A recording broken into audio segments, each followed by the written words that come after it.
साथियों नमस्कार। आज रीट के सिलेबस का जो केमिस्ट्री का पोर्शन है साइंस का, वो आज पूरा होने जा रहा है। आज मेरा लास्ट वीडियो है। यह वीडियो है नाइट्रोजन चक्र का। नाइट्रोजन चक्र क्या है वो समझें। हमारी प्रकृति में जैव भू रासायनिक चक्र चलते हैं। यह जो जैव भू रासायनिक चक्र है उसमें नाइट्रोजन चक्र, ऑक्सीजन चक्र, कार्बन चक्र, जल चक्र, ऐसे बहुत से चक्र चलते हैं। उनमें से एक महत्वपूर्ण चक्र है नाइट्रोजन चक्र। हमारे शरीर में और पेड़ पौधों को या जंतुओं को नाइट्रोजन की क्या आवश्यकता है वो समझे। सभी जंतुओं का शरीर प्रोटीन का बना होता है।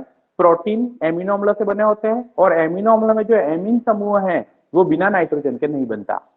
दूसरा, सभी जीवों के शरीर को ऊर्जा मिलती है एटीपी से। एटीपी मतलब एडिनोसिन डाइफॉस्फेट, एडिनोसिन ट्राइफॉस्फेट। यह एटीपी का निर्माण भी नाइट्रोजन के बिना संभव नहीं है।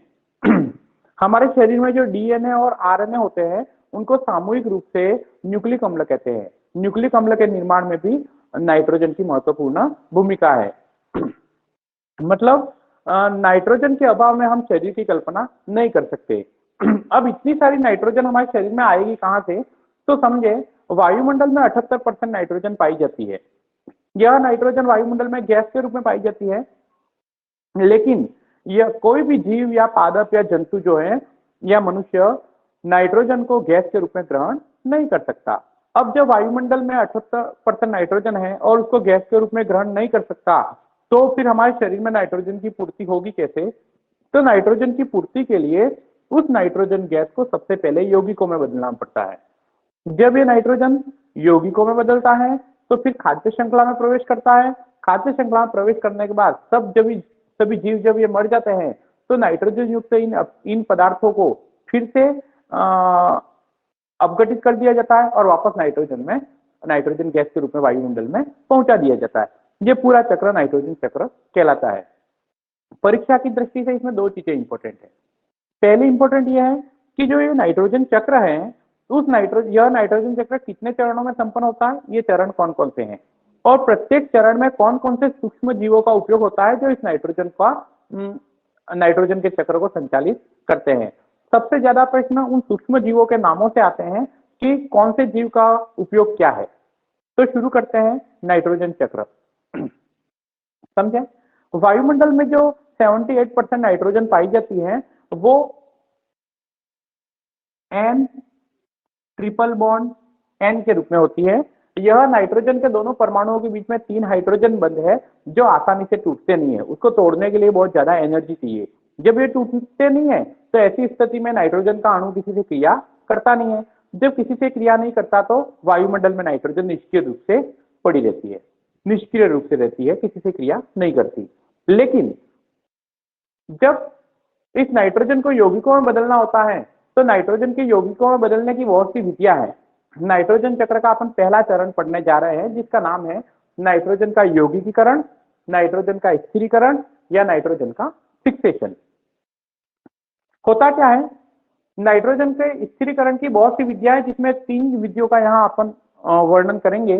समझें, सबसे पहले बात करते हैं बिजली के कड़कने से। क्या होता है, वायुमंडल की यह जो निष्क्रिय नाइट्रोजन है, बारिश के दिनों में जब बिजली कड़कती है तो बिजली में इतनी ज्यादा एनर्जी होती है कि उस एनर्जी के कारण N ट्रिपल बॉन्ड N टूट जाता है।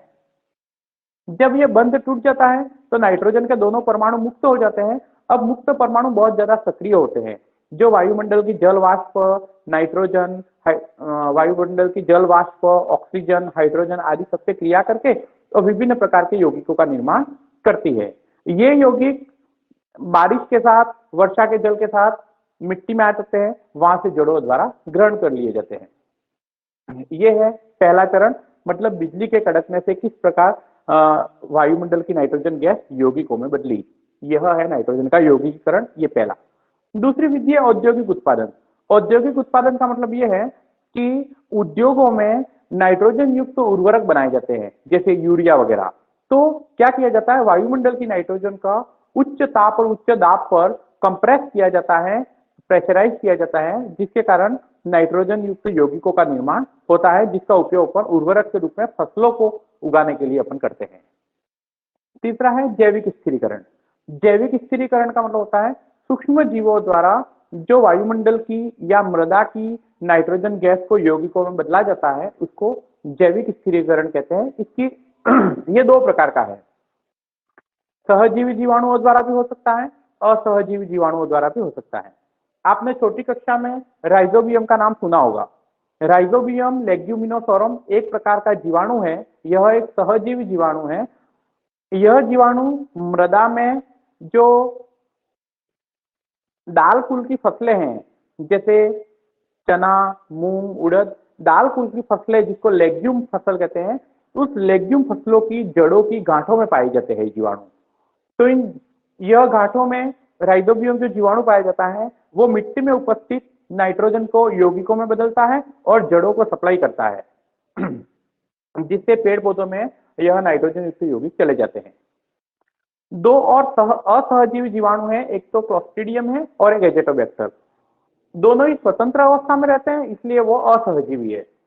क्लोस्ट्रीडियम मिट्टी में रहता है और एजेटोबैक्टर वायुमंडल में रहता है। ये क्रमशः मिट्टी और वायुमंडल की नाइट्रोजन का यौगिकीकरण करते हैं। ध्यान रखना राइजोबियम और क्लोस्ट्रीडियम दोनों ही मृदा में पाए जाते हैं, जबकि एजेटोबैक्टर जो है वो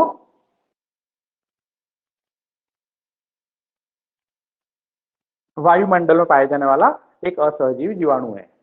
तो कुल मिला के बिजली के कड़कने से, औद्योगिक उत्पादन द्वारा, राइजोबियम द्वारा, क्लोस्ट्रीडियम द्वारा या एजेटोबैक्टर द्वारा वायुमंडल की या मृदा की नाइट्रोजन गैस को यौगिकों में बदल दिया जाता है।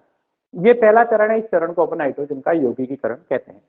अब क्या होता है, जैसे ही नाइट्रोजन युक्त यौगिक, चाहे वो नाइट्राइट हो, नाइट्रेट हो या अन्य कार्बनिक यौगिक हो, अन्य नाइट्रोजन युक्त कार्बनिक यौगिक जब मिट्टी में चले जाते हैं तो जड़ों द्वारा, पेड़ पौधों की जड़ों द्वारा उसको अवशोषित किया जाता है। पेड़ पौधों से वह नाइट्रोजन युक्त यौगिक सभी जंतुओं में, मनुष्यों में उसमें चले जाते हैं। गाय, भैंस, बकरी, उनका दूध वगैरह भी मनुष्य वगैरह पीते हैं, तो उनमें जो प्रोटीन है वो भी हमारे शरीर में चला जाता है। तो इस प्रकार नाइट्रोजन युक्त यौगिक जो है वो खाद्य श्रृंखला में प्रवेश कर जाते हैं। अब खाद्य श्रृंखला में प्रवेश कर गए तो फिर जंतुओं की कोशिकाएं, मनुष्य की कोशिकाएं उस नाइट्रोजन युक्त यौगिकों को अपने अनुसार बदल देती है और नए प्रकार के नाइट्रोजन युक्त यौगिक बना देते हैं। तो ये पूरा चरण हो गया नाइट्रोजन का यौगिकीकरण। अब वायुमंडल की जब 78% नाइट्रोजन इस प्रकार यौगिकों में बदल जाती है तो वायुमंडल में नाइट्रोजन की कमी हो जाती है। अब उस नाइट्रोजन की कमी को पूरा करने के लिए उस नाइट्रोजन को वापस तोड़कर, वापस गैस के रूप में बदलकर और वायुमंडल में पहुंचाना जरूरी होता है। तो इसके 3 और चरण हैं, अमोनीकरण, नाइट्रीकरण और विनाइट्रीकरण। ये क्या है समझे। जब सभी जंतुओं, मनुष्यों और पेड़ पौधों में नाइट्रोजन पहुंच जाती है और सब ये जीव जैसे जैसे मर जाते हैं तो मरने के बाद उनका अपघटन शुरू होता है। जैसे अपघटन का मतलब होता है किण्वन, किण्वन का मतलब उसको सड़ाना सामान्य भाषा में। जब इसका फर्मेंटेशन, किण्वन होता है तो ऐसी स्थिति में कुछ सूक्ष्म जीव क्या करते हैं, जो जटिल प्रकार के कार्बनिक यौगिक हैं जैसे प्रोटीन, इस कार्बनिक यौगिकों को सरल प्रकार के कार्बनिक यौगिक जैसे अमोनिया में बदलते हैं। इस क्रिया को अपन अमोनीकरण कहते हैं। प्रोटीन को अमोनिया में बदलना या नाइट्रोजन युक्त जटिल कार्बनिक यौगिकों को सरल कार्बनिक यौगिक अमोनिया जैसे यौगिकों में बदलने की क्रिया को अमोनीकरण कहते हैं। अमोनीकरण करने के लिए वायुमंडल में 3 प्रकार के जीवाणु पाए जाते हैं, वो नाम आपको याद रखना है, बैसिलस रेमोसस, बैसिलस माइकोइडीज और बैसिलस बुल्गेरिस। ये तीनों जीवाणु जो हैं वो जटिल कार्बनिक यौगिकों को अमोनिया युक्त कार्बनिक यौगिकों में बदलते हैं। इस क्रिया को अमोनीकरण कहते हैं। लेकिन यहाँ पर अभी नाइट्रोजन के रूप में नहीं बदला, अभी केवल अमोनिया बदली है, अमोनिया में कन्वर्ट हुआ है, नाइट्रोजन गैस नहीं बदली है। तीसरा चरण है नाइट्रीकरण। नाइट्रीकरण में क्या किया जाता है, अमोनिया में उपस्थित हाइड्रोजन का विस्थापन ऑक्सीजन द्वारा हो जाता है। यहाँ पर 2 प्रकार के जीवाणु हैं, एक तो है नाइट्रोसोमोनास और दूसरा है नाइट्रोबैक्टर। सबसे ज्यादा प्रश्न इन्हीं दोनों जीवाणुओं से आते हैं, ये थोड़ा ध्यान रखना है।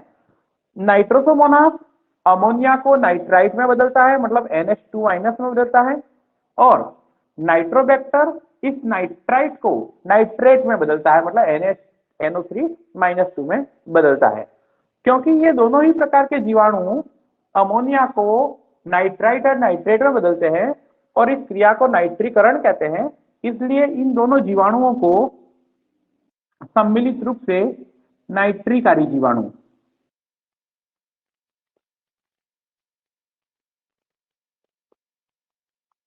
नाइट्रिकारी जीवाणु भी कहते हैं। प्रश्न यहाँ से आता है कि निम्न में से नाइट्रिकारी जीवाणु कौन सा है, या निम्न में से विनाइट्रिकारी जीवाणु कौन सा है, ऐसा प्रश्न पूछता है। तो नाइट्रिकारी जीवाणु अमोनिया को नाइट्राइट में बदलना और नाइट्राइट को नाइट्रेट में बदलना, दोनों ही चरण नाइट्रीकरण कहलाते हैं, और नाइट्रीकरण करने वाले दोनों जीवाणुओं को नाइट्रिकारी जीवाणु कहते हैं, नाइट्रोसोमोनास और नाइट्रोबैक्टर। क्लियर? यहां पर नाइट्रोजन गैस अभी तक नहीं बनी है। नाइट्रेट को फिर अब अंतिम चरण है, नाइट्रेट को वायुमंडल की नाइट्रोजन गैस में बदलने के लिए जो एक महत्वपूर्ण जीवाणु है उसका नाम है बैसिलस डीनाइट्रिफिकेंस। बैसिलस डीनाइट्रिफिकेंस नाइट्रेट को वायुमंडल की नाइट्रोजन में बदल देता है, मतलब 78% नाइट्रोजन की भरपाई कर देता है, और इस क्रिया को विनाइट्रीकरण या डीनाइट्रिफिकेशन कहते हैं। और इसके लिए जो काम में आता है जीवाणु वो है बैसिलस डीनाइट्रिफिकेंस। कुल मिला के वायुमंडल की ये जो 78% नाइट्रोजन है वो किस प्रकार यौगिकों में बदलती हैं, यह यौगिक किस प्रकार खाद्य श्रृंखला में प्रवेश करते हैं, और खाद्य श्रृंखला से वापस किस प्रकार यह वायुमंडल की नाइट्रोजन में बदलता है, ये पूरा चक्र नाइट्रोजन चक्र कहलाता है। तो आज अपना केमिस्ट्री वाला पोर्शन पूरा हो गया है। अब अपन नेक्स्ट वीडियो में बायो या फिजिक्स वाला पोर्शन जो भी है वो लेंगे, और आशा करता हूं कि आपको ये सभी वीडियो अच्छे लग रहे होंगे और परीक्षा संबंधी जो प्रश्न आ रहे हैं उनको आप नोट भी कर रहे होंगे। जैसे ही अपना 15-20 दिन या 25 दिन जैसे ही है उसमें कोर्स पूरा हो जाएगा, तो इसके बाद पर डे टॉपिक वाइज अपन क्वेश्चन सेलेक्ट करेंगे जो पिछले सालों में आ गए हैं या फिर आने वाले हैं, ऐसे प्रश्नों के बारे में, इन टॉपिकों के बारे में।